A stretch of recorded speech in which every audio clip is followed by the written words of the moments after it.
یہ نہ سمجھیے گا کہ اور یہ نہ سوچے کیوں آج آیت تبدیل کی ہے۔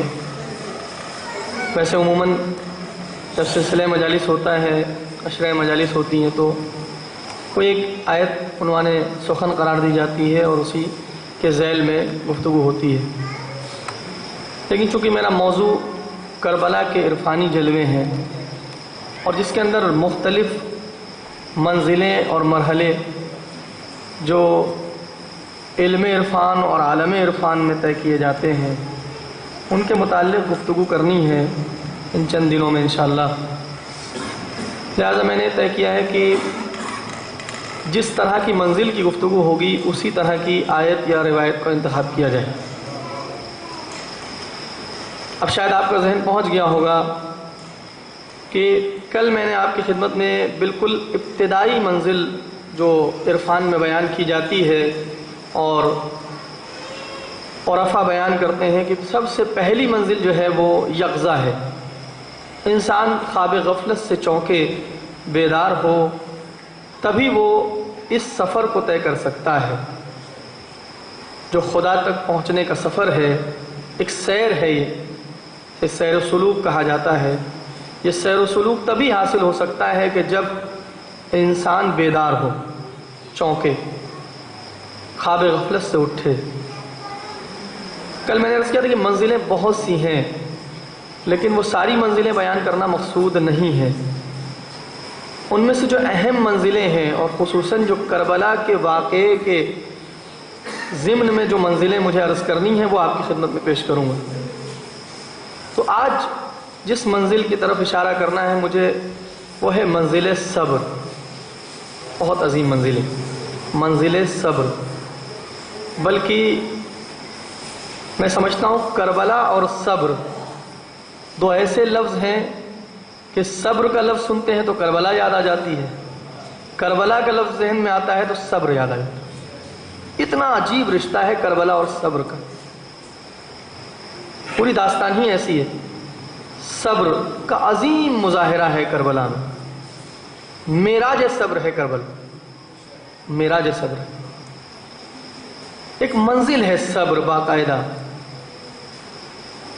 یہ سورہ جس کی تلاوت کی ہے بہت مشہور و معروف سورہ ہے، آپ بارہا سنتے رہتے ہیں، نماز میں بھی تلاوت کرتے رہتے ہیں۔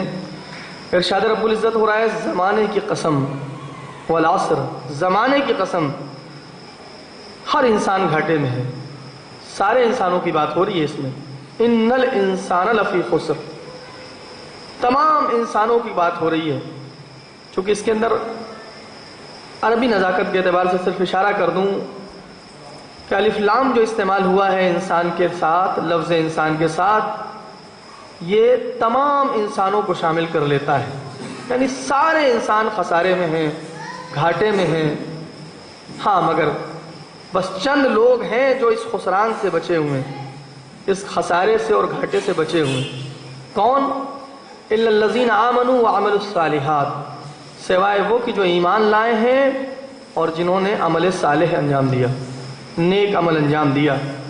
وتواصوا بالحق وتواصوا بالصبر، اور کہ جنہوں نے سب حق اور صبر کی وصیت کی ہے۔ قرآن مجید میں دو جگہ پر مومنوں کی صفت بالکل انہی الفاظ کے ساتھ استعمال ہوئی ہے۔ مومنوں کی تعریف جو بیان کی گئی اور توصیف کی گئی ہے یہی بالکل عیناً الفاظ ہیں، وتواصوا بالصبر۔ ایک سورہ مبارک عصر میں استعمال ہوا ہے، ایک دوسرے سورہ میں استعمال ہوا ہے۔ وتواصوا بالصبر، جو صبر کی وصیت کرتے ہیں، صبر کی سفارش کرتے ہیں۔ ان کے علاوہ باقی سارے انسان خسران میں ہیں۔ عرض کروں آپ کی خدمت میں دو چیزیں ہوتی ہیں، علماء نے اور مفسرین نے بیان کیا، دو چیزیں ہوتی ہیں عزیزوں، ایک کو کہا جاتا ہے خسران اور ایک کو کہا جاتا ہے نقصان۔ ہمارے یہاں خسران کم استعمال ہوتا ہے، نقصان زیادہ استعمال ہوتا ہے۔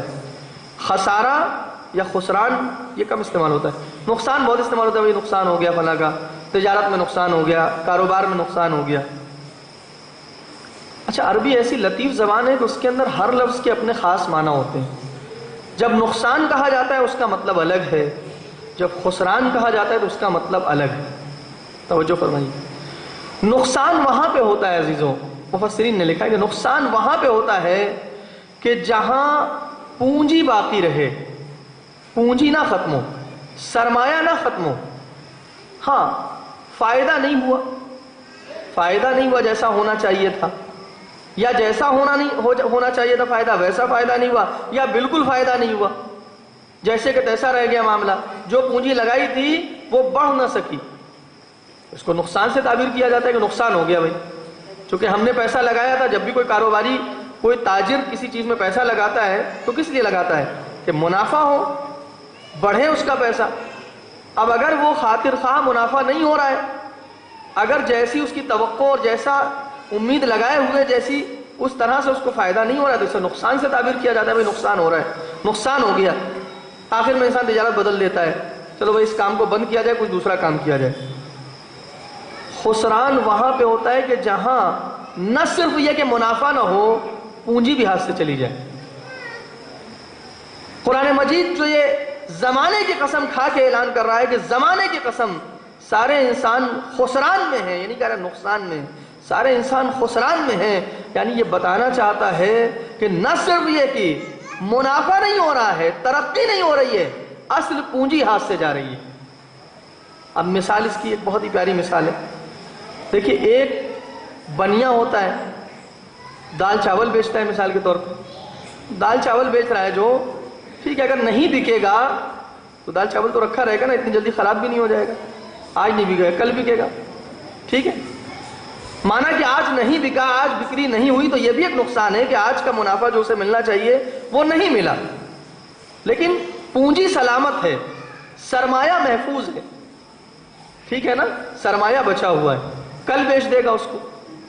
لیکن جو انسان برف بیچتا ہے، توجہ کیجیے گا، جو انسان برف بیچتا ہے، برف، وہ اگر صبح سے گرمی میں برف بیچنے کے لیے نکلے، سائیکل پہ مثال کے طور پہ برف کی سلی باندھے ہوئے، برف کا ٹکڑا رکھے ہوئے بیچ رہا ہو، اگر اسے کوئی نہ خریدے شام تک تو کیا ہوگا؟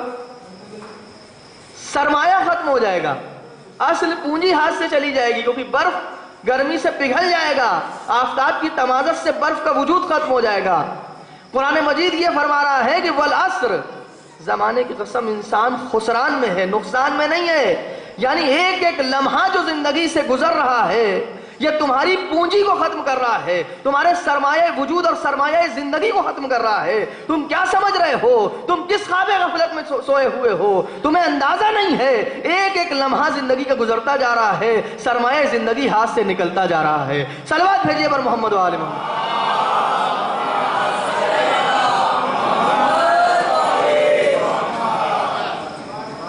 عزیزو، دو زندگی نہیں ملنے والی ہے کسی کو کہ ایک میں تجربہ کریں اور اگلی میں آ کے اچھے سے جئیں گے۔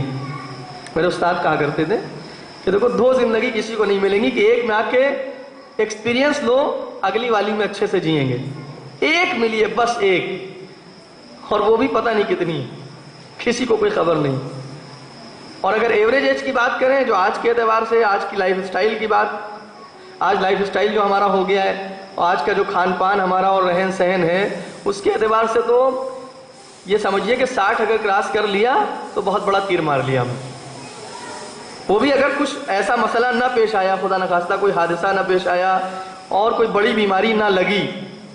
کہ آج کل تو بہت افسوس کی بات ہے، آج کل دیکھنے میں آتا ہے کہ بہت نوجوانوں کو ایسی سی بیماریاں لاحق ہو رہی ہیں، بہت ہی سنگین بیماریاں، کہ بڑا تعجب ہوتا ہے۔ خیر، تو یہ ایک زندگی ملی ہے، ایسا نہیں ہے کہ اس کے اندر ہم ایک میں آ کے تجربہ کریں گے اور اگلی والی زندگی میں آ کے اچھے سے جئیں گے، پہلی والی میں دیکھ لیں کیا کیا کمیاں ہوئی ہیں، کیا کیا غلطیاں ہوئی ہیں، تاکہ ان کو ریپیٹ نہ کریں۔ عقل مند آدمی وہ ہے جو ہر چیز میں خود تجربے نہ کرے، دوسروں کے تجربوں سے فائدہ اٹھائے۔ ہر عقل مند آدمی یہی کرے گا کہ چونکہ بس ایک زندگی، وہ بھی لمیٹڈ، اور اسی کے اندر آپ کو کچھ ایسا کرنا ہے، توجہ چاہوں گا، اسی کے اندر ہمیں کچھ ایسا کرنا ہے کہ وہ جو ابدی زندگی ہے، جو ہمیشہ باقی رہنے والی ہماری زندگی ہے، اس کے لیے اسی میں ہم کو جو ہے وہ زاد راہ فراہم کرنا ہے، اپنے لیے کوئی توشہ فراہم کرنا ہے، اسی بہت محدود زندگی کے اندر، 50-60 سالہ زندگی کے اندر۔ ہم اس کو ہلکے میں نہیں لے سکتے، اس کو لائٹلی نہیں لے سکتے، بہت اہم ہے یہ۔ اور اگر اس کو لائٹلی لیا تو جہاں ادھر سے ادھر قدم رکھا پھر جو پردے ہٹیں گے تو پھر صرف کفے افسوس مننے کے اور کچھ نہیں باقی رہے گا. کسی کو کچھ پتا ہے؟ میں اپنی بات کروں، مجھے پتا ہے کہ مثلا میں ابھی جو پڑھ رہا ہوں اس کے بعد اگلا جملہ میری زبان سے نکل پائے گا؟ نہیں پتا. صرف لمحے لگتے ہیں ادھر سے ادھر ٹرانسفر ہونے میں، لمحے نہیں، ود ان سیکنڈس،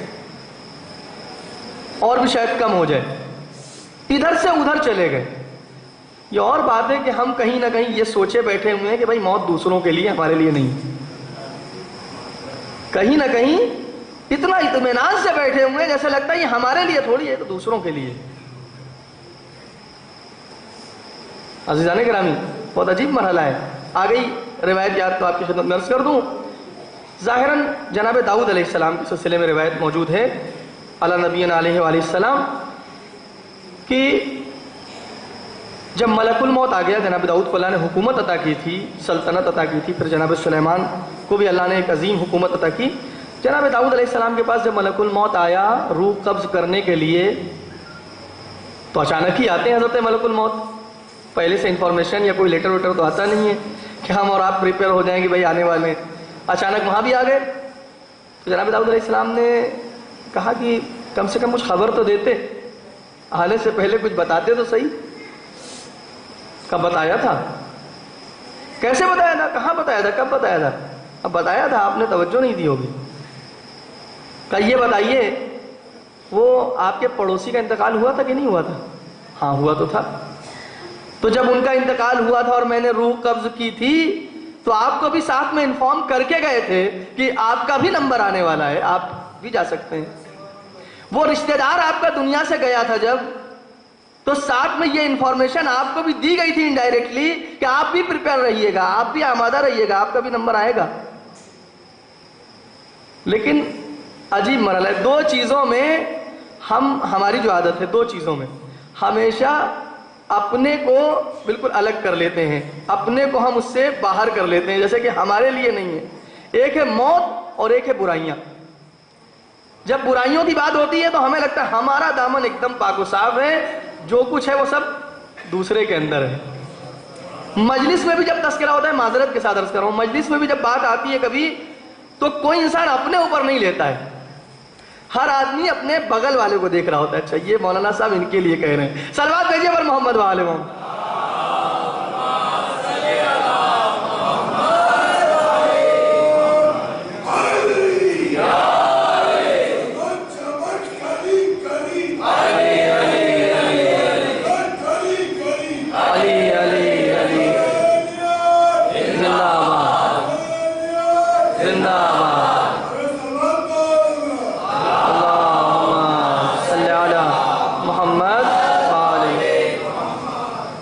خیر بات کہیں اور نہ نکل جائے، صبر کے اوپر گفتگو کرنی ہے آپ کی خدمت. صبر ایک ایسی صفت ہے کہ صبر ہی وہ صفت ہے جو انسان کو دنیا اور آخرت میں کامیاب کر سکتی ہے.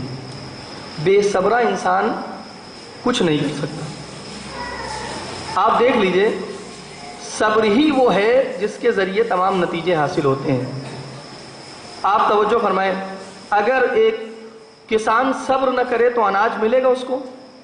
آج اس نے دانہ ڈالا زمین میں اور یہ توقع رکھے کہ بس کل اناج نکل آئے، کل اس میں سے پودا نکل آئے اور کل ہی میں فصل کاٹ لوں؟ نہیں. آج بوائی کرے گا تو کچھ مہینے انتظار کرنے پڑیں گے، یعنی صبر کرنا پڑے گا، تب نتیجہ سامنے آئے گا. اچھا ایک اسٹوڈنٹ ہے تو کیا وہ آج جائے گا اسکول میں کل ہی مثال کے طور پہ پڑھ لکھ کے فارغ ہو جائے گا؟ بالکل نہیں. اسے بھی صبر کرنا پڑے گا، اسے بھی ایگزام دینا، پہلے تو پڑھائی کرنی پڑے گی، اس کے بعد ایگزام دینا پڑے گا، پھر ایگزام کے بعد رزلٹ اویٹڈ ہوتا ہے، رزلٹ کا انتظار کرنا پڑے گا. یہ سب صبر ہے. صبر کرے گا تب نتیجہ آئے گا.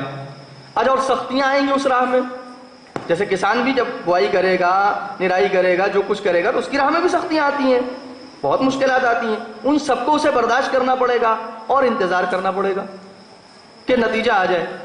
ایک اسٹوڈنٹ اور ایک طالب علم کو بھی یہی کرنا پڑے گا. اس طرح آپ زندگی میں سینکڑوں مثالیں لے لیجئے، ہر جگہ صبر کار فرما ہے. اور جو لوگ بے صبرے ہوتے ہیں اور جلد بازی کرتے ہیں انہیں کچھ نہیں ملتا. صبر کرنے والوں کو ہی کوئی نتیجہ ملتا ہے عزیزوں، بغیر صبر کے کوئی کچھ نہیں پہنچ سکتا کہیں بھی۔ طالب علم کی مثال بھی ایسی ہی ہے، شادی ہوئی ہے، ہر انسان کو اولاد کی خواہش ہوتی ہے، مگر صبر کرنا پڑے گا۔ ایسا تو نہیں کہ آج شادی ہوئی اور کل بچہ ہو جائے، صبر کرنا پڑے گا۔ آپ دسیوں مثالیں اپنی زندگی میں دیکھیں، سب جگہ کیا ہے؟ صبر۔ صبر ہوگا تو نتیجہ آئے گا، بغیر صبر کے نتیجہ نہیں آئے گا۔ اور یہاں سے ایک بات عرض کر دوں آپ کی خدمت میں، جب مادیات میں بغیر صبر کے نتیجہ نہیں حاصل ہوتا تو روحانی مسائل میں کیسے بغیر صبر کے نتیجہ حاصل ہو جائے گا؟ آج ایک نماز شب پڑھ لی ہے، کل سے یہ توقع رکھ لیتے ہیں کہ ملائکہ آ کے مصافحہ کرنے لگیں گے ہم سے۔ ارے بھائی آج پڑھی ہے آپ نے، ٹھیک ہے، ابھی اور پڑھیے، 2 سال 4 سال 10 سال پابندی کیجئے، پھر اس کے نتائج آپ دیکھیے گا۔ حالانکہ میں عرض کر دوں آپ کی خدمت میں کہ جو مادی دنیا ہے اس کے اندر نتیجے بہت جلدی سامنے آ جاتے ہیں، پھر بھی بنسبت روحانی دنیا کے مادی دنیا میں، میٹرلسٹک ورلڈ میں بہت جلدی نتیجے سامنے آ جاتے ہیں۔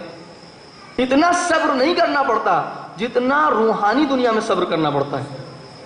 اگر روحانی دنیا میں آپ اتنے روحانیت کی فضا میں آپ قدم رکھیں تو وہاں اتنی جلدی کچھ نہیں ملتا ہے۔ 2-4 نمازوں سے کوئی بہت بڑا پرہیزگار نہیں بنتا ہے، 2-4 روزوں سے کوئی بہت بڑا پرہیزگار نہیں بنتا ہے، کوئی بہت بڑا اللہ کا مقرب بندہ نہیں بنتا ہے، برسوں سے زحمت کرنی پڑتی ہے عزیزوں۔ عید اللہ بہجت حفظ اللہ کے جو استاد تھے عید اللہ قاضی طباطبائی، وہ فرماتے کہ میں نے 40 سال دروازہ کھٹکھٹایا ہے جا کر کے مالک کا، اور کیسی کیسی ریاضتیں کی ہیں میں نے، کیسی کیسی زحمتیں کی ہیں، تب جا کے وہ دروازہ کھلا ہے کہ جس میں کچھ حقائق مجھے دکھائے گئے ہیں، جس میں کچھ حقیقتیں میرے لیے آشکار ہوئی ہیں۔ البتہ ایک جملہ یہاں پہ عرض کر دوں کہ انہوں نے کہا کہ یہ دروازہ بھی نہ کھلتا، کس کی عنایت سے کھلا ہے؟ امام حسین علیہ السلام کی عنایت سے کھلا۔ اللہم صلی علی محمد وآلہ۔ بہت عظیم در ہے وہ۔ تو کہتے ہیں کہ وہ جو پہلی مرتبہ کچھ پردے ہٹے، کچھ حجاب ہٹے اور کچھ حقائق میرے سامنے آئے، وہ سب امام حسین علیہ السلام کا لطف ہے۔ اور یاد رکھیے میرے جوانوں، 2 چیزیں تمام تقریباً علماء اور عرفاء جنہوں نے اس راستے میں قدم رکھا ہے وہ کہتے ہیں 2 چیزیں بے حد مؤثر رہیں، یعنی جن مقامات کو ہم نے حاصل کیا ہے، روحانی مقامات جو ہمیں حاصل ہوئے ہیں، اس میں 2 چیزیں بے حد مؤثر رہی ہیں، ایک نماز شب اور ایک امام حسین علیہ السلام سے توسل۔ 2 چیزیں بے حد مؤثر ہیں، باقی سب چیزیں اپنی جگہ ہیں، ایسا نہیں کہ باقی چیزوں کو چھوڑ دیا جائے، لیکن ان 2 چیزوں کا جو کردار ہے وہ بہت عجیب ہے، ایک نماز شب اور دوسرے امام حسین علیہ السلام۔ بہرحال تو عزیزوں صبر کرنا پڑتا ہے، صبر کے بغیر نتائج نہیں حاصل ہوتے ہیں۔ اس لیے عرفان کی وادی میں بھی صبر کا بہت اہم مقام ہے۔ انسان صابر بنے، صبر کی منزل پہ پہنچے، تب اس کے بعد کچھ اگلی منزلیں اس کے سامنے آتی ہیں،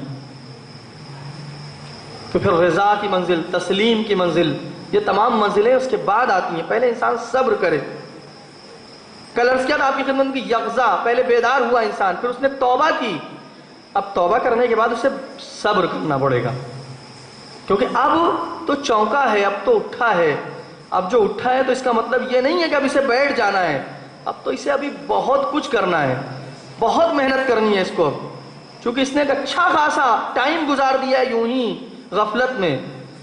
اب جو چونکا ہے خواب غفلت سے، تو اب یہ محسوس کر رہا ہے میں نے اچھی خاصی عمر گزار دی ہے، اب آگے میرے پاس بہت ہی کم وقت باقی رہا ہے، اس میں اگر مجھے کچھ کہیں پہنچنا ہے تو اب کئی گنا زیادہ محنت کرنی پڑے گی، کئی گنا زیادہ محنت کرنے کے لیے صبر کرنا پڑے گا۔ اچھا صبر کیا ہے عزیزو؟ صبر جو ہے، لفظ صبر کی بات کر رہا ہوں، لفظ صبر جو ہے وہ صبر سے بنا ہے۔ صبر عربی میں ایک لفظ ہے صبر۔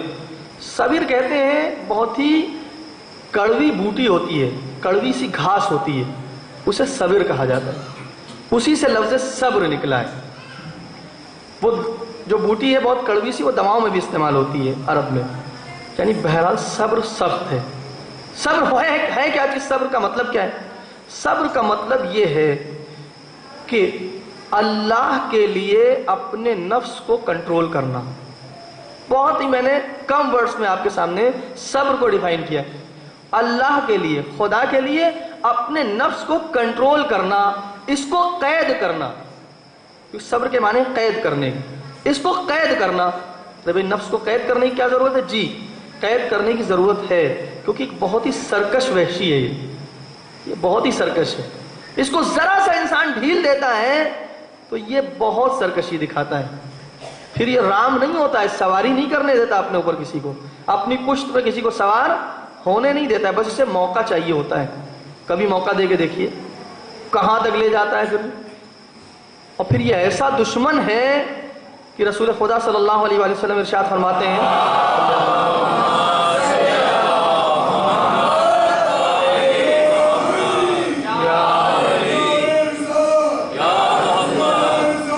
یا رسول اللہ اللہم صلی علی محمد.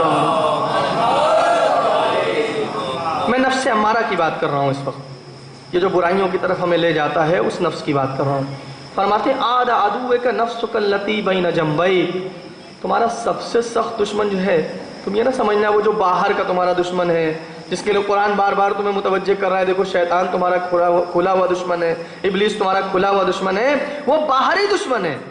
تمہارا سب سے سخت دشمن تو تمہارے پہلو میں ہے، تمہارے پہلو میں ہے تمہارا سب سے سخت دشمن. آدھا عدوک نفسک اللتی بین جنبیک، تمہارا سب سے سخت دشمن وہ تمہارا نفس امارہ ہے جو تمہارے پہلو کے درمیان ہے. عزیزو باہری دشمن جو ہوتا ہے اور اس اندرونی دشمن میں فرق کیا ہے؟ باہری دشمن جب آئے گا اور ہمارے اوپر حملہ کرے گا نا تو کسی ایک سمت سے آئے گا، اور جب کسی ایک سمت سے آئے گا تو آپ اس حملے کا جواب دے سکتے ہیں. مگر یہ اندرونی دشمن اتنا سخت ہے اور اتنا عجیب ہے کہ اس کی کیفیت یہ ہے کہ جدھر جدھر ہم مڑتے ہیں ادھر ادھر یہ مڑتا ہے. چونکہ ہمارے ساتھ ہے نا، ہمارے اندر بیٹھا ہوا ہے، اور چونکہ ہمارے اندر بیٹھا ہوا ہے لہٰذا اب یہاں سمت معین نہیں ہے کہ کس سمت سے حملہ ہوگا. باہری دشمن میں سمت ایک مرتبہ آپ طے کر سکتے ہیں کہ مثال کے طور پہ سامنے سے حملہ ہوگا، داہنی سمت سے حملہ ہوگا، بائیں سمت سے حملہ ہوگا، اوپر سے حملہ ہوگا، بہرحال کہیں کوئی سمت طے ہو سکتی ہے. مگر جب ایک دشمن اندر بیٹھا ہوا ہو تو اب سمت معین نہیں ہے. جیسے جیسے ہلکا سا آپ مڑتے ہیں جو اینگل آپ لیتے ہیں وہ اینگل آپ کا دشمن لیتا ہے، سیم اینگل. تو سخت ہو گیا نا اس دشمن سے مقابلہ کرنا، آسان نہیں رہ گیا اس دشمن سے مقابلہ کرنا. اس دشمن سے مقابلہ کرنے کی پھر بھی ایک گنجائش ہے، مگر اس دشمن سے لڑنے میں بہت سختیاں ہیں عزیز. اور یہی ہوتا ہے، ہم دیکھتے ہیں، بات آ گئی تو عرض کر دوں، یہی تو ہوتا ہے کہ باہر والوں سے، میں بات کر رہا ہوں اس پہ آپ توجہ کیجئے گا، باہر والوں سے عزاداری کے لیے یا مثال کے طور پہ امام حسین علیہ السلام کے لیے ہم مثال کے طور پہ ان کو سمجھا سکتے ہیں، ان سے ہم معاملات کر سکتے ہیں، ان سے معاملات حل ہو سکتے ہیں. لیکن مشکلات جو اندرونی ہیں ہماری یہ نہیں حل ہو پا رہی ہیں. کیوں نہیں حل ہو پا رہی ہیں؟ کیونکہ یہ اندرونی دشمن حل نہیں کرنے دیتا. یہ مسلسل لڑانے میں لگا ہوا ہے، یہ مسلسل کہیں نہ کہیں ہمیں اس بات میں بہکانے میں لگا ہے، میری عزاداری، میرا ماتم، میری مجلس، میرا عزاخانہ، یہ جو میرا بار بار آ رہا ہے یہ کون کہہ رہا ہے؟ یہ باہر کا دشمن کہہ رہا ہے. باہر کا دشمن تو ہم اس سے سمجھ لیا، اس سے ہم نے نپٹ لیا ہے، اس کا مسئلہ نہیں ہے، یہ مسئلہ اندر کا ہے. یہ اندر والا دشمن ہمیں نہیں سنبھلنے دیتا، یہ مسلسل پریشان کیے ہوئے، یہ مسلسل آپس میں لڑوا رہا ہے. یہاں کا مجھے نہیں پتا مگر یوپی کی بات کر رہا ہوں. انجمن بازیاں بنی تھی کس لیے؟ انجمن بنی تھی اس لیے کہ امام حسین علیہ السلام کا مقصد عام کرے. لیکن اب حالات یہ ہو گئے ہیں کہ دو انجمنیں اس طرح سے ایک دوسرے کے سامنے آمنے آ جاتی ہیں جیسے لگتا ہے کہ یہ کسی اور امام حسین کو مانتی ہے، وہ کسی اور امام حسین کو مانتی ہے. تو یہ اندرونی دشمن ہے، اور کیونکہ اس دشمن کے اوپر ہم نے کام نہیں کیا ہے، اس کو ہم نے آزاد چھوڑ رکھا ہے، لہذا یہ پوری طرح سے ہمارے اوپر مسلط ہے. اور یہ ہر لمحہ اس بات کی کوشش میں ہے کہ کہیں نہ کہیں یہ جو اتنا مقدس عمل ہے، جو اتنے عرصے سے ہو رہا ہے اور اس کے بے حد اثرات ہیں، بے حد اس کے فوائد ہیں، بے حد اس کے نتائج ہیں، عمدہ نتائج ہیں جو کسی اور عبادت میں شاید اتنی آسانی سے آپ کو نہ حاصل ہوں. اس میں مسلسل نفس اس بات کی کوشش میں لگا ہے، یہ نفس امارہ، کہ اس کے اثرات تو اگر ختم نہ کرنے دے تو کم سے کم ہو جائیں. وہ جو اثرات ملنے چاہیے تھے، جو فائدے ملنے چاہیے تھے، اگر ختم نہ ہو تو کم ہو جائیں. یہ ساری مشکلیں اسی لیے تو ہیں. ورنہ اگر اس پر کام کر لیں ہم تو یہ مسئلے ختم ہو جائیں گے عزیزوں، کہ ان کی مجلس ہماری مجلس کسی کی مجلس نہیں ہے، سب اپنی اپنی مجلسیں کریں گے تو امام حسین علیہ السلام کی مجلس کون کرے گا؟ سب اپنا اپنا تعزیہ نکالیں، اپنا اپنا علم نکالیں گے تو حسین مظلوم کا علم کون نکالے گا؟ حسین مظلوم کا تابوت کون اٹھائے گا؟ کسی کا اپنا کچھ نہیں ہے، اور یہ بھی ہمارے ذہنوں میں نہیں آنا چاہیے۔ یاد رکھیے جملہ عرض کر رہا ہوں کہ یہ ہمارے ذہنوں میں نہیں آنا چاہیے، قطعاً نہیں آنا چاہیے کہ عزاداری ہماری وجہ سے باقی ہے۔ ایسا کچھ نہیں ہے، عزاداری ہماری وجہ سے باقی نہیں ہے، ہم عزاداری کی وجہ سے باقی۔ آپ اگر اس بار کو نہ اٹھا پائے اپنے کانوں پہ، اگر صحیح سے اس بوجھ کو نہ اٹھا پائے تو اللہ دوسری قوم لائے گا، بدل دے گا، اللہ کو پتہ ہے، ریپلیس کر دیتا ہے قوموں کو۔ اللہ محتاج نہیں ہے ہمارا، اس کا وعدہ ہے کہ یہ ذکر باقی رہے گا تو باقی رہے گا، قیامت تک باقی رہے گا۔ ہم اگر اس کا بار نہ اٹھا سکے اور بوجھ نہ اٹھا سکے اپنے کاندھوں کے اوپر اور اس ذمہ داری کو صحیح سے نہ نبھا سکے، پروردگار دوسری قوم بھی لا سکتا ہے۔ کوئی ایسا نہیں کوئی ایگریمنٹ ہو گیا ہے ہمارا پروردگار کے ساتھ کہ بس یہی اور ان کے علاوہ کوئی نہیں، جی نہیں، یہ نہیں ہے، یہ خیال ذہن سے نکال دینا چاہیے۔ تو جو بیرونی دشمن ہے اس سے لڑنا ایک حد تک آسان ہے، اندرونی دشمن سے لڑنا سخت ہے، اور یہ ہمیشہ آپ دیکھ لیجئے، یہ میں نے بات نفس کی ہے، یوں بھی آپ دیکھ لیجئے، اگر آپ بات کریں اس اعتبار سے کہ جو بیرونی دشمن ہیں ان سے لڑنا ایک حد تک آسان ہے، جو اندرونی دشمن ہیں ان سے لڑنا ذرا سخت ہے۔ کیسے؟ آپ دیکھیں بیرونی دشمن میں مثال کے طور پہ ابھی اس دور کی اگر بات کی جائے، دور حاضر کی، تو داعش جیسے خبیثوں نے سر اٹھایا، بیرونی دشمن تھے نا، داعش جیسے خبیثوں نے سر اٹھایا تو کیا ہوا؟ پسپا کر دیے گئے۔ ان سے لڑنا بہت آسان تھا، مگر افسوس یہ ہے، افسوس کا مقام یہ ہے کہ جب اندرونی کچھ ایسے دشمن ہیں کہ جو ان شخصیتوں پر کیچڑ اٹھالتے ہیں اور ان شخصیتوں کی توہین کرتے ہیں جنہوں نے اس بیرونی دشمن سے لڑنے کی طاقت ہمیں دی ہے، جن کے بیانات سے آج ہم اس لائق بنے کہ ہم اس بیرونی دشمن کا مقابلہ کر سکیں، اس کو مجبور کر دیں خودکشی کرنے پر۔ کتنوں نے خودکشی کر لی ہے، جب محاصرہ ہوا ہے اور پھنسے ہیں، آگے گرفتار ہوئے، کتنوں نے خودکشی کر لی، زندگی کی بھیک مانگ رہے تھے۔ مگر افسوس اس وقت ہوتا ہے کہ جب اپنے درمیان سے کچھ ایسے لوگ کھڑے ہوں کہ اگر جان بوجھ کے کر رہے ہوں تو میں قطعی طور پہ یہ بات کہہ سکتا ہوں، ذمہ داری سے کہہ سکتا ہوں، کہیں نہ کہیں دشمن کا یہ اہلِ کار ہیں کہ ان شخصیتوں کے اوپر یہ ایسی باتیں کریں، ان شخصیتوں کے لیے کیچڑ اٹھالیں کہ جن شخصیتوں نے اس تحریک میں روح پھونکی۔ میں نے کہیں یہ بات اور کہی تھی، یہاں بھی کہہ رہا ہوں، آپ اس وقت دیکھیں 3 سیدہ کے بیٹے ہیں، 3 فاطمہ کے لال ہیں، جو صرف شیعت نہیں پورے عالم اسلام کی ناک ہیں۔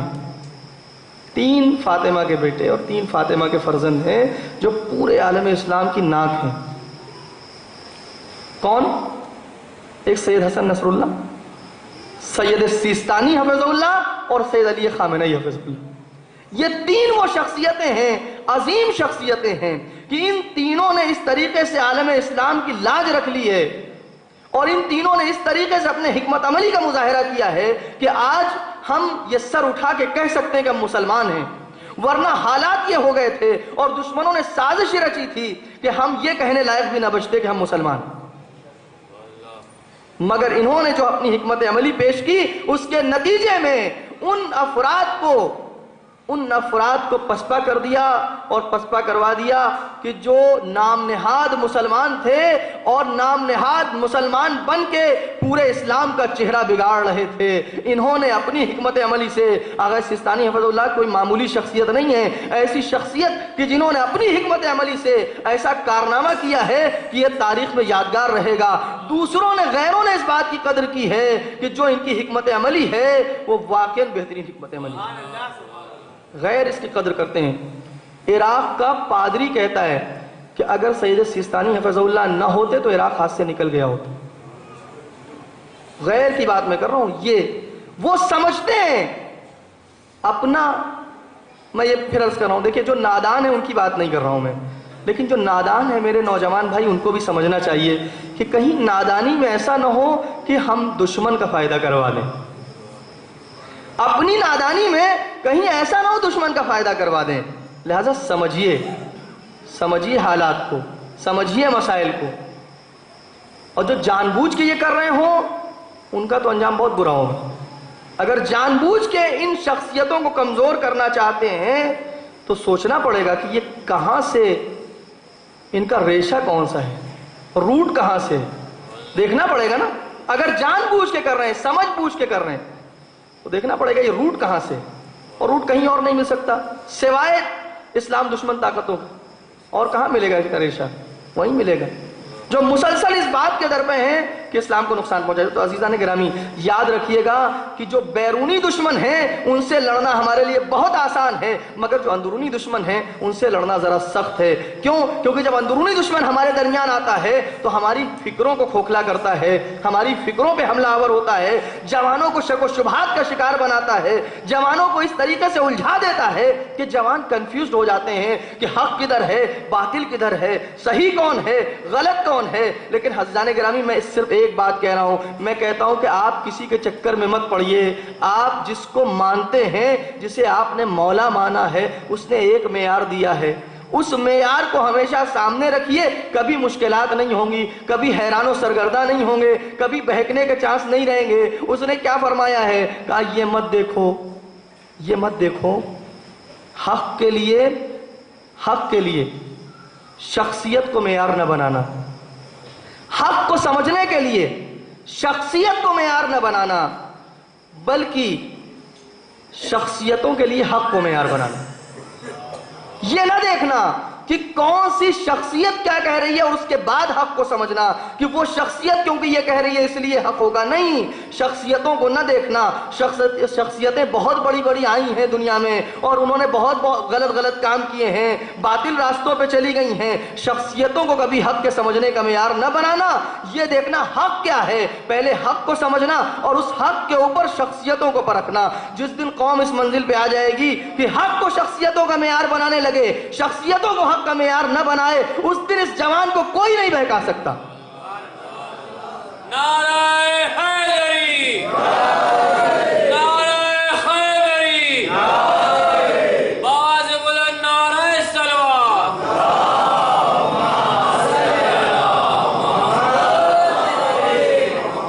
عزیزوں، نہ لباس سے دھوکہ کھائیے، نہ رنگ سے دھوکہ کھائیے، نہ چہرے سے دھوکہ کھائیے۔ اور ویسے بھی آپ کی خدمت میں عرض کروں، ابلیس جو ہے نا وہ دینداروں کے پاس ایسے لباس میں نہیں آتا کہ دیندار اسے دیکھ کے ہی پہلے ہی بھاگ جائے۔ دینداروں کے پاس ابلیس ہمیشہ بہکانے کے لیے مقدس لباس میں آتا ہے، یہ یاد رکھیے گا۔ جب دینداروں کے پاس آئے گا، اور جب بے دینوں کے پاس، ان کے پاس جانے کی ضرورت ہی کیا ہے، وہ تو پہلے ہی سے بہکے ہوئے، تو انہیں تو چھوڑ دیا گیا ہے، ان کے چکر میں تو ہے نہیں، ہے تو ان کے چکر میں جو صراط مستقیم پر چل رہے ہیں۔ اس کی ساری کوشش تو یہ ہے کہ وہ جو صراط مستقیم پہ چل رہے ہیں انہیں بہکایا جائے۔ اور ان کے پاس کس شکل میں آئے گا؟ ان کے پاس اگر وہ پہلے ہی سے ایسی شکل میں آیا کہ جو بے دینوں کی شکل ہے اور بے دینوں کا حلیہ ہے، پھر تو پہلے ہی الرٹ ہو جائیں گے، بھئی اس کے پاس ہم کیوں جائیں، اس سے کیوں بات کریں۔ لہٰذا آئے گا مقدس شکلوں، اس لیے ہمیشہ ہوشیار رہیے۔ نہ شکل دیکھیے، نہ صورت دیکھیے، نہ لباس دیکھیے، بات دیکھیے۔ بات کیا کر رہا ہے، بات صحیح کر رہا ہے نہیں کر رہا ہے، حق بات کر رہا ہے کہ باطل، صحیح بات کہہ رہا ہے یا غلط کہہ رہا ہے۔ اور اللہ نے آپ کو اتنا الحمدللہ شعور دیا ہے مجلسوں کے طفیل میں، سمجھ سکتے ہیں آپ، ایسی بات نہیں ہے۔ یہ نہ کہیے کہ ہمیں سمجھ میں نہیں آتا مولانا صاحب، موٹی موٹی باتیں آپ سب کو الحمدللہ پتہ ہیں، ایسا نہیں کہ نہ پتہ ہوں۔ خدا کا لاکھ شکر ہے کہ انہی مجلسوں کے طفیل میں موٹی موٹی باتیں سب کو پتہ ہیں۔ لہذا عزیزان گرامی، صبر بہت اہم چیز ہے۔ صبر اگر آ جائے انسان کے اندر تو انسان بہت ساری منزلیں طے کر سکتا ہے، دنیا میں بھی کامیاب ہو سکتا ہے اور آخرت میں بھی کامیاب ہو سکتا ہے اگر صبر اس کے اندر آ گیا۔ اچھا، آپ کی خدمت میں عرض کروں کہ صبر ہوتا کتنی طرح کا ہے؟ 3 طرح کا ہوتا ہے صبر۔ جو روایات میں بیان ہوا ہے 3 قسم کا صبر ہوتا ہے۔ سب سے زیادہ جو ہمیں پتا ہے صبر کون سا صبر ہے، یعنی صبر کا جب لفظ آتا ہے تو ہمارے ذہن میں کیا چیز آتی ہے اس کے ساتھ؟ کیا آتی ہے؟ مصیبت۔ مصیبت ہی تو آتی ہے نا ذہن میں کہ صبر یعنی کوئی مصیبت آئی ہے۔ لیکن روایت نے ہمارے ذہن کو کھولا کہ تم صرف ابھی تک یہ سمجھتے ہو کہ صبر صرف مصیبت پہ ہوتا ہے، نہیں، صبر صرف مصیبت پہ نہیں ہوتا، 3 چیزوں میں صبر ہے۔ صبر مصیبت پہ ہوتا ہے، یہ صبر کا بہت ہی ابتدائی مرحلہ ہے، صبر کا بہت ہی چھوٹا درجہ ہے مصیبت پر صبر۔ اس سے اوپر کا مرحلہ ہے اطاعت میں صبر، اللہ کی اطاعت میں صبر۔ صبر کرنا پڑتا ہے، صبح کی نماز پڑھنے کے لیے صبر کرنا پڑتا ہے، خصوصاً ابھی جاڑا آ رہا ہے، ابھی دیکھیں سردیاں آ رہی ہیں، کیا عالم ہوتا ہے۔ 2 آدمی کہتا ہے مولانا صاحب 2 رکعت نماز پڑھنا تو اتنا نہیں کھلتا ہے، وضو بہت کھلتا ہے کہ نہیں؟ صبر کرنا پڑتا ہے نا ٹھنڈے پانی سے وضو کرنے میں۔ اطاعت میں صبر، یہ مصیبت سے اوپر کی منزل ہے صبر کی۔ اور تیسری منزل جو اس سے زیادہ بلند ہے صبر کی، وہ ہے معصیت اور نافرمانی میں صبر۔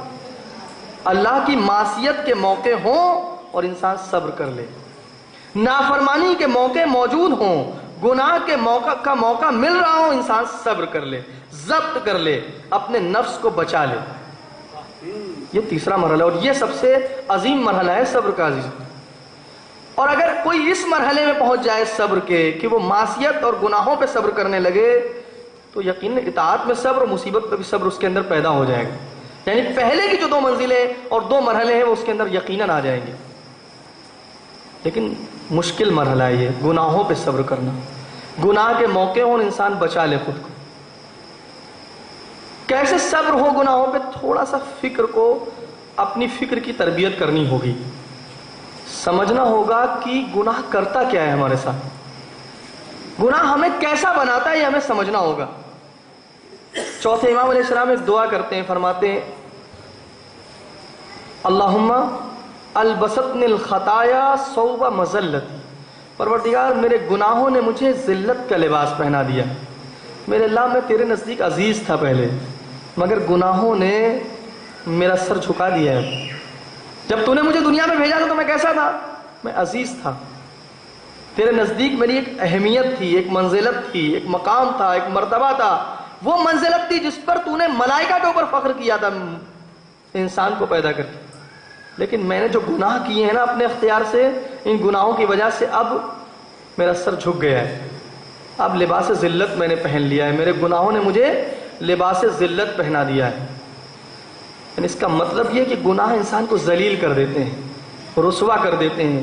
دوسروں کے سامنے اگر خداوند متعال بھلے ہی رسوا نہ کرے اپنے کرم کی بنیاد پہ، اپنے رحم کی بنیاد پہ، اور دوسروں کے سامنے ہمارے گناہوں پہ پردہ ڈال دے، تو جب بھی مالک کی بارگاہ میں جائیں گے اور اگر تھوڑی سی انسانیت باقی ہے تو ذلت محسوس ہوگی، رسوائی محسوس ہوگی کہ میرے اللہ جب دنیا میں تو نے بھیجا تھا تو معصوم بھیجا تھا، تو نے مجھے بالکل پاک و صاف بھیجا تھا میرے اللہ، مگر میں نے خود کو کتنا آلودہ کر لیا، میں نے خود کو کیسا بنا دیا۔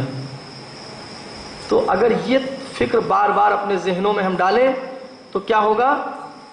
گناہوں پہ صبر کرنے کی عادت پڑ جائے گی۔ پھر جب گناہ کا موقع آئے گا تو میں صبر کروں گا، جہاں پہ غیبت ہو رہی ہوگی وہاں پہ میں اور مزہ نہیں لوں گا، لطف اندوز نہیں ہوں گا، اس محفل سے فرار کرنے لگوں گا، بھاگنے لگوں گا، کیونکہ مجھے احساس ہونے لگے گا کہ اس محفل میں بیٹھنے کا مطلب ذلت اور رسوائی ہے، اس کے علاوہ کچھ نہیں۔ اس جگہ پہ رکنے کا مطلب، اگر میں نہیں روک سکتا ہوں سامنے والے کو، تو اس جگہ پہ بیٹھنے کا مطلب ذلت اور رسوائی کے سوا کچھ نہیں ہے۔ عزیزو، صبر کرنا یہ وہ صفت ہے جو صرف انسان سے مخصوص نہیں ہے، جو صرف اولیاء اور انبیاء سے مخصوص نہیں ہے۔ آپ کو معلوم ہے صبر خدا کی صفت میں سے ہے۔ اللہ اکبر، یہ اہم مرحلہ ہے۔ صبر خدا کے صفات میں سے، خدا کے ناموں میں سے ایک نام ہے صبور، بے حد صبر کرنے والا۔ اوحی اللہ تعالی الی داؤد تخلق باخلاقی فانی انا الصبور، اے داؤد، اے میرے نبی داؤد، تم میرے اخلاق میں رنگ جاؤ، میرا اخلاق اختیار کر لو، اور وہ کیا ہے؟ فانی انا الصبور، میں صبر کرنے والا ہوں، بہت صبر کرتا ہوں۔ اللہ کس چیز میں صبر کرتا ہے؟ مصیبت نعوذ باللہ ہو ہی نہیں سکتا اس کے لیے قابل تصور۔ اطاعت، وہ تو کسی کا مطیع و فرما بردار نہیں ہے، سب اس کے مطیع و فرما بردار ہیں۔ معصیت تو تصور ہی نہیں ہو سکتا کچھ، تو پھر اللہ کس چیز پہ صبر کرتا ہے؟ اللہ صبر کرتا ہے اپنے بندوں کے اوپر عذاب کرنے میں،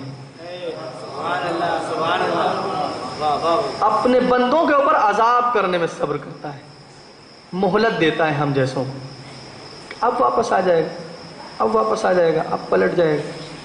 صبر کرتا ہے پروردگار، انتظار کرتا ہے، فوراً عذاب نازل نہیں کرتا، جلدی نہیں کرتا عذاب میں پروردگار۔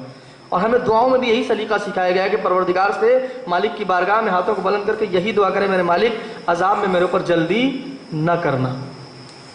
آپ سب نے سنا ہے نا جناب نوح علیہ السلام کے بارے میں کہ جناب نوح علیہ السلام 100 سال آپ نے تبلیغ کی، اپنی قوم کو سمجھایا، قوم نہیں سمجھی۔ 100 سال کے بعد اللہ کی بارگاہ میں عرض کیا، مالک اب کیا میری ذمہ داری ہے، اب کیا کروں؟ 100 سال سمجھا دیا، 1 صدی گزر گئی ہے قوم کو سمجھاتے سمجھاتے، نہیں سمجھتی ہے، نہیں مانتی ہے۔ اللہ نے کہا نوح ایسا کرو، ایک خرمے کا بیج زمین میں ڈالو اور انتظار کرو کہ اس کا درخت نکلے۔ اللہ کا حکم تھا، جناب نوح نے خرمے کا بیج، کھجور کا بیج ڈال دیا زمین میں۔ کھجور کا پیڑ نکلنے میں اور بڑھنے میں ٹائم لگتا ہے عزیزوں، کھجور کا پیڑ بہت دیر میں بڑا ہوتا ہے۔ کھجور کا پیڑ بڑھ گیا، اب تیار ہو گیا کھجور کا پیڑ، اب اس میں جتنا وقت لگاؤ۔ اللہ نے کہا کہ اس کے پھل آنے دو، پھل آ گئے، کہا یہ پھل کھانے دو لوگوں کو۔ لوگوں نے پھل کھائے، پھل کھاتے کھاتے عزیزوں پھر 100 سال گزر گئے۔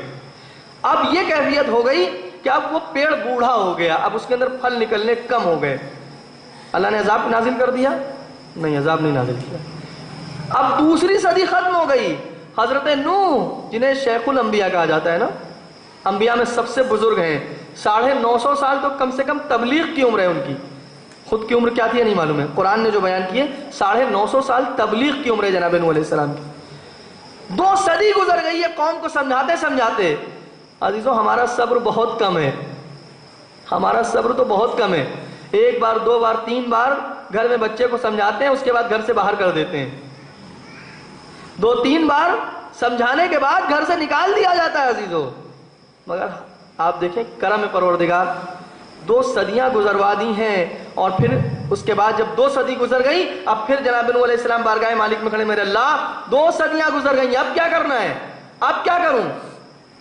کہا نوح پھر سے 1 بار کھجور کا بیج ڈالو زمین میں، پھر سے کھجور کا بیج، اور پھر سے کھجور کا پیڑ نکلے، اور پھر اس کے بعد اس کے پھل لوگ کھائیں۔ یہ کرتے ہوئے 3ری صدی گزر گئی، ابھی بھی اللہ عذاب نازل نہیں کرتا ہے عزیزوں۔ اسی طرح صدیوں پہ صدیاں گزرتی رہیں، اور 9 صدیاں گزر گئیں، 900 سال گزر گئے، اور پھر اس پہ 50 سال اور اضافہ ہو گئے، 950 سال۔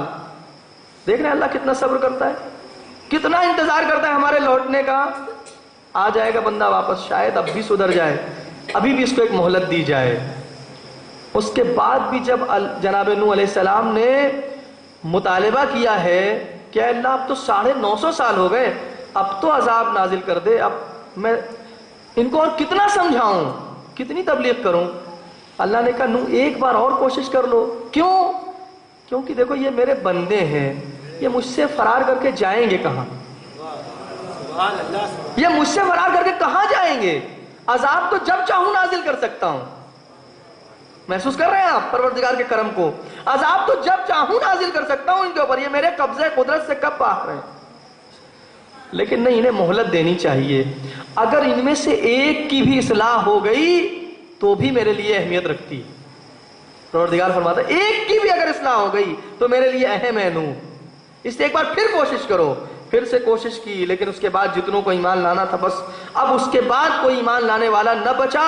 اور جب کیفیت یہ ہو گئی کہ اب سارے کے سارے بندوں کے لیے ایمان لانے کی امید ختم ہو گئی، جو باقی بچے تھے، جو کافر تھے، ان کے ایمان لانے کی امید بالکل ختم ہو گئی، تب حکم ملا کہ اب کشتی بناؤ، میری نظارت میں کشتی بناؤ۔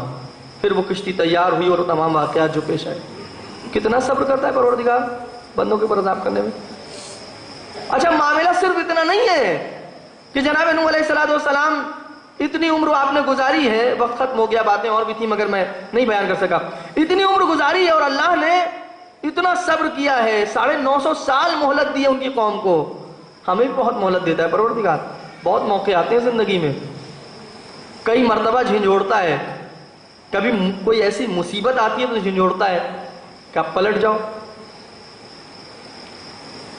اچھا، بہت مرتبہ ایک سوال کیا جاتا ہے نا کہ یہ کیسے پتہ چلے کہ جو مصیبت میرے اوپر آئی ہے یہ میرے گناہ کی وجہ سے ہے یا امتحان الہی ہے نا؟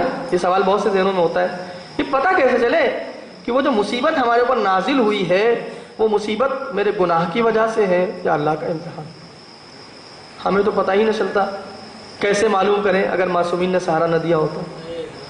معصوم نے بتایا کہ دیکھو، جب مصیبت آئے، توجہ کیجیے گا، جب مصیبت آئے اس کے بعد اگر اللہ کی فرما برداری میں اضافہ ہو جائے تو سمجھنا کہ امتحان الہی، اور اگر اللہ کی فرما برداری سے دور ہو جاؤ، اطاعت پروردگار سے دور ہو جاؤ، اب نمازیں چھوٹ گئی ہیں، اب روزے نہیں رکھتے، اللہ نے میرے اوپر کیوں ایسی مصیبت نازل کر دی، نعوذ باللہ، اگر یہ ساری باتیں پیدا ہو جائیں تو سمجھنا کہ پھر یہ گناہوں کی سزا ہے. لیکن اگر نہیں، مصیبت آنے کے بعد، جھٹکا لگنے کے بعد اور زیادہ آپ متوجہ ہو جاؤ، اور زیادہ سنبھل جاؤ تو سمجھنا امتحان لیا ہے پروردگار، تمہیں آگے بڑھانا چاہتا ہے.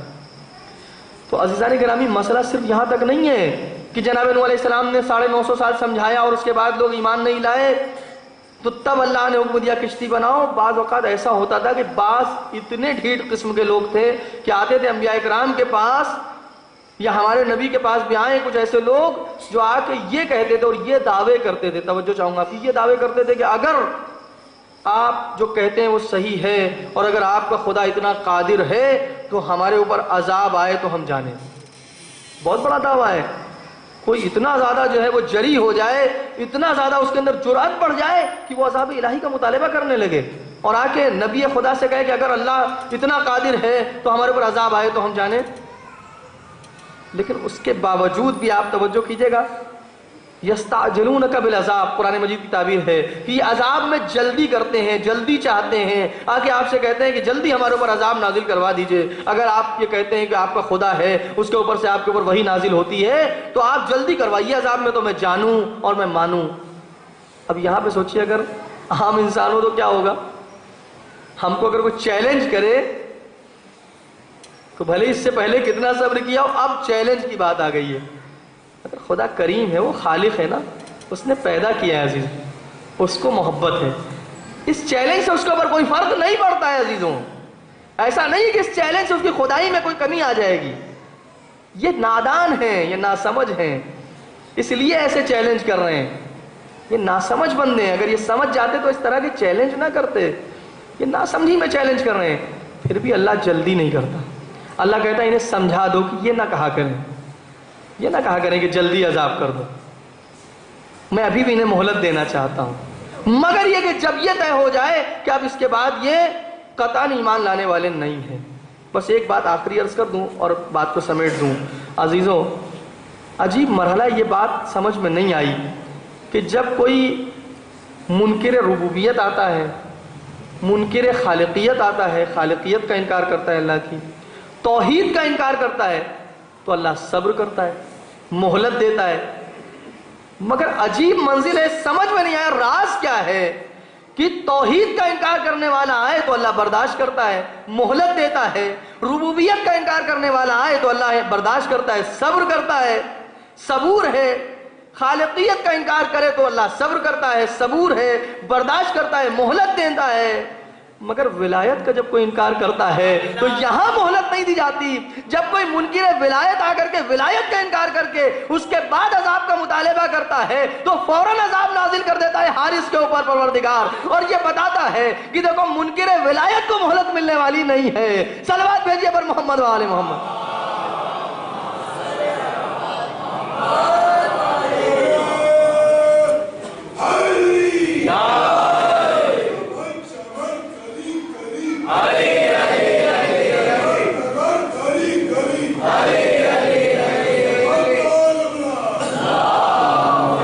صلی اللہ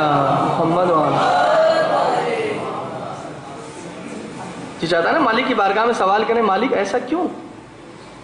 تو اپنی توحید کے انکار کرنے والے کو صبر، اس پہ صبر کرتا ہے، مہلت دیتا ہے، مگر یہ آتا ہے اور عذاب کا مطالبہ کرتا ہے تو مہلت نہیں دیتا ہے، فوراً عذاب آ جاتا ہے۔ اللہ بہت غیور ہے، اس کی ایک صفت میں سے یہ بھی ہے، وہ غیور، اللہ کی صفات میں سے غیور، صبور بھی ہے اور غیور بھی ہے۔ یہاں معاملہ بہت غیرت کا ہے، چونکہ میں نے ولی بنایا ہے، میرے حکم سے ولی بنا ہے، اس پر سوالیہ نشان کھڑے کرو گے تو اگر یہاں عذاب کا مطالبہ کرو گے تو فوراً ملے گا، اور یہاں نہ کیا عذاب کا مطالبہ تو وہاں تو ہے، اس دنیا میں تو ہے ہی۔ اس لیے عزیزوں صبر بہت اہم چیز ہے، کوشش کریں ہم صبر پیدا کریں، اور اگر یہ صبر کا مادہ ہمارے اندر پیدا ہو جائے نا تو بہت سے جھگڑے ختم ہو جائیں گے، بہت سی مشکلات جو سماج میں ہیں ختم ہو جائیں گی۔ لیکن صبر نہیں کرتے ہم لوگ، پیشنس نہیں ہے، کوئی کسی کو برداشت کرنے کو تیار نہیں ہے۔ جوان کی حالت یہ ہے کہ بزرگ نے ٹوک دیا تو اسے برداشت نہیں ہے، کیوں ٹوکا انہوں نے، جواب دے کے رہوں گا، اور اپنے لیے ذلت سمجھنے لگتا ہے، میں بھی ان کو ذلیل کروں گا، استغفر اللہ۔ نہیں میرے جوانوں، ایسا نہیں ہے۔ یا مثلاً برابر کا انسان ہے تو اس کے اندر بھی فوراً، اس وقت ایک عجیب مسئلہ ہے، ہماری ایگو پتہ نہیں کتنی زیادہ ہو گئی ہے، جبکہ ہے کچھ نہیں، مگر ایگو اتنی بڑھ گئی ہے کہ ہم ذرا بھی برداشت کرنے کو تیار نہیں ہیں، جبکہ تھوڑا سا اگر فکر کو سدھار لیں تو یہ سب معاملات ختم ہو جائیں۔ کیوں؟ کیونکہ عزیزان گرامی ایک دھاگا ہے جس میں جیسے تسبیح ہوتی ہے نا، تسبیح کا ایک دھاگا ہوتا ہے اور اس کے اندر سارے دانے پروئے ہوئے ہوتے ہیں، آپ کو معلوم ہے عزیزان گرامی یہ تسبیح کا جو دھاگا ہے، جیسے اس میں دھاگے میں سارے دانے پروئے ہوئے ہوتے ہیں اور وہ ان کو سب کو ایک ساتھ جوڑ کے رکھتا ہے، اور اگر وہ دھاگا ٹوٹ جائے تو تسبیح کے دانے بکھر جاتے ہیں۔ ہم سب بھی ایک دھاگے سے جڑے ہوئے جس کا نام ولایت ہے، جس کا نام ولایت ہے عزیزوں، اور روایت میں بیان ہوا ہے کہ یاد رکھنا اگر کوئی ایسا انسان، کوئی دوسرا ایسا انسان کہ وہ بھی اسی ولایت کے دھاگے سے جڑا ہوا ہے، اگر آپ اس سے قطع تعلق کریں گے تو آپ کا دھاگا کمزور ہو جائے گا، کمزور ہو جائے گا وہ دھاگا۔ خود سے نہ کمزور کریں اس دھاگے کو، اس کو اور مضبوط کریں، نہ کہ کمزور۔ عزاداری اور مجلس و ماتم بھی اس کو مضبوط کرنے کا ذریعہ ہے، کمزور کرنے کا نہیں۔ ایسا نہ ہو جائے کہ یہ الٹا ہو جائے صاحب، کہ یہ کمزور کرنے کا ذریعہ بن جائے، خدا نخواستہ۔ تو دوسری منزل ہے صبر، اور کربلا صبر کی معراج ہے۔ کربلا والوں نے جو صبر کیا ہے اس کا نمونہ نہیں ہے، چونکہ ایسی مصیبتیں کہیں اور پڑی ہی نہیں ہیں کہ انسان تصور کر سکے کہ اتنا کوئی صبر کر سکتا ہے۔ کتنا صبر کیا ہے کربلا والوں نے۔ عزاداروں، امام حسین علیہ السلام دنیا کے سب سے بڑے صابر کا نام ہے، اس میں کوئی شک نہیں ہے، مگر چوتھے امام کے صبر کا کوئی اندازہ کر سکتا ہے؟ کیونکہ امام حسین علیہ السلام کے صبر کا امتحان عصر عاشور ختم ہو گیا، لیکن چوتھے امام کے صبر کا امتحان اس کے بعد سے شروع ہوا۔ یعنی جہاں پہ امام حسین علیہ السلام کے صبر کے امتحان کی انتہا ہے، وہاں سے چوتھے امام کے صبر کے امتحان کا آغاز ہے، ابتدا ہے۔ سیدانیوں کے اوپر جو امتحان آیا ہے، جو مصیبت آئی ہے، اس میں جو انہوں نے صبر کیا ہے قابل تصور نہیں ہے۔ لیکن عزاداروں کیسی تربیت کی تھی امام حسین علیہ السلام نے اپنے خانوادے کی۔ تاریخ کربلا کہیں پر یہ نہیں لکھتی کہ یہاں تک کہ ان چھوٹے سے بچوں میں اس معصوم سی یتیمہ نے بھی کوئی ایسا کام کیا ہو کہ صبر کا دامن ہاتھ سے چھوٹا ہو۔ کوئی ایسا چھوٹا سے چھوٹا جملہ نہیں ملتا تاریخ کہ بی بی سکینہ نے بھی کوئی ایسا کام کیا ہو کوئی یہ کہے کہ صبر کا دامن ہاتھ سے چھوڑ دیا۔ آخر کیسے امام حسین سمجھا کے گئے مجھے نہیں معلوم۔ عزاداروں، جب سیدانیوں کو قید کر لیا گیا شام میں، شام کے زندان میں سیدانیاں قید ہو گئی ہیں عزاداروں۔ کیسا قید خانہ ہے آپ نے ہمیشہ سنا ہے، جس پہ چھت نہیں ہے، دن کی دھوپ اور رات کی اوس، اور سیدانیاں فرش زمین پہ بیٹھتی ہیں۔